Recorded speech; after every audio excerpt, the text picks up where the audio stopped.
Ну, дуже складно, давайте будемо відвертим, будучи євреєм, не поїхати на головний захід з Голокосту, який відбувався в Ізраїлі. Це було б нелогічно, абсурдно, ну і викликало б дуже багато питань. З іншого боку, поїхати в Польщу на захід, який, по суті, був альтернативним. Так? Тому що Анджей Дуда не поїхав на захід в Ізраїль, оскільки він був там, виглядав би як хлопчик для биття, і вдома, в Польщі, його виборець за це не погладив би по голівці. Так? Це було б сприйнято досить критично, навіть якби там, не публічно. Так? Є також позиція там, Балтійських держав, які також вирішили долучитися до цієї історії.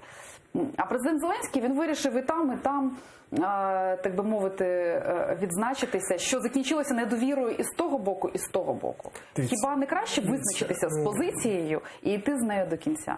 Дивіться, тому що я комунікую регулярно і з польською стороною, і з стороною ізраїльською, давайте я отримую від них повногранну картину, саме від офіційних Єрусалима та Варшави, і тоді ми можемо говорити про це. Бо зараз, ще раз, чесно, наша медіа постійно, кожного дня шукає скандал там, де його немає. Воно змоктує з пальця шапку, який шукає зайця, якого не існує. В реальності є, ще раз, те, що ми мали можливість долучитися до усіх заходів, які цю жахливу роковину згадують і про неї говорять, і дивляться на причини, які ніколи не мають повторитися вже в історії людства. І я радий, що Зеленський мав можливість бути долученим до подій в Ізраїлі і до подій в Польщі.